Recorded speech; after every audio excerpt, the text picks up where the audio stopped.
ಆರೋಗ್ಯ ಸಚಿವರಾದ U T Khader ಅವರ ಒಂದು ನೇತೃತ್ವದಲ್ಲಿ ಹಲವಾರು ಒಂದು ದಾಳಿಗಳು ನಡೀತಿದೆ. ಫುಡ್ಡು ಅಂತ ಹೇಳಿ ಸುಮಾರು ರೆಸ್ಟೋರೆಂಟ್ಗೆಲ್ಲ ದಾಳಿ ಆಯಿತು. ಆ ದಾಳಿ ಸಂದರ್ಭದಲ್ಲಿ ಹಲವಾರು ತಿಂಗಳಿನಿಂದ ಕೊಳೆತು ಹೋದ ಒಂದು ಫುಡ್ ಐಟಮ್ಸ್ ಎಲ್ಲ ಸಿಕ್ತು. ಇದೇ ರೀತಿಯಲ್ಲಿ ನಮ್ಮದು ಮೆಡಿಕಲ್ ಒಂದು ಇಲ್ಲಿಗಲ್ ಮೆಡಿಕಲ್ ಒಂದು ಕಂಪನಿಗೆ ರೈಡ್ ಮಾಡಿದಾಗ ಅಲ್ಲಿ ನಕಲಿ ಕ್ಯಾನ್ಸರ್ ಮದ್ದು ಸಿಕ್ತು. ಈ ನಕಲಿ ಮದ್ದುಗಳಿಂದ ಏನಾಗ್ತಿದೆ ಅಂತ ಹೇಳಿದರೆ ಹಲವಾರು ಜೀವಗಳ ಜೊತೆ ಒಂದು ಆಟಾಡುವ ರೀತಿಯಾಗಿ ಹೋಗಿದೆ ಪರಿಸ್ಥಿತಿ.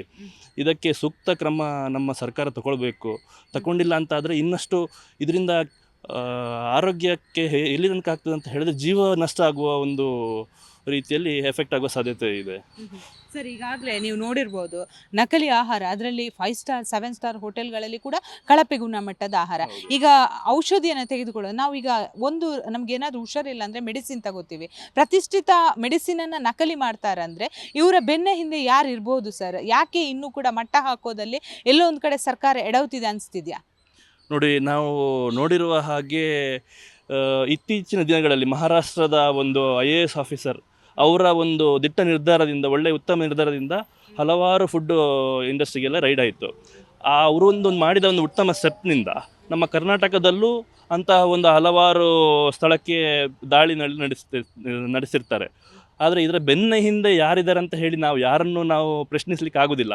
ಆದರೆ ನಮ್ಮ ಸರ್ಕಾರ ಇದಕ್ಕೆ ಸೂಕ್ತವಾದ ಒಂದು ಕಾನೂನಿನಡಿಯಲ್ಲಿ ಕ್ರಮ ತಗೊಳ್ಬೇಕಂತ ಹೇಳಿ ನಾವೊಂದು ಬೇಡಿಕೊಳ್ತೇವೆ.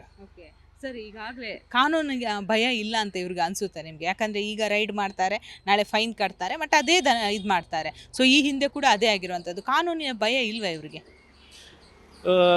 ನಾವು ಹೇಳಬೇಕಂತಾದರೆ ಕಾನೂನು ಭಯ ಇದ್ದರೆ ಯಾವುದು ಇಂಥದ್ದು ಆಗ್ತಿರ್ಲಿಲ್ಲಿತ್ತು. ಬಟ್ ಎಲ್ಲೋ ಒಂದು ಕಡೆ ಇದಕ್ಕೆ ಬೆಂಬಲ ಇರುವ ಕಾರಣದಿಂದಾಗಿ ಇಂಥ ಒಂದು ಅಕ್ರಮ ಚಟುವಟಿಕೆಗಳು ಎತ್ತಿ ನಡೀತಾ ಇದೆ ಅಂತ ನಾನು ಹೇಳಲಿಕ್ಕೆ ಬಯಸ್ತೇನೆ.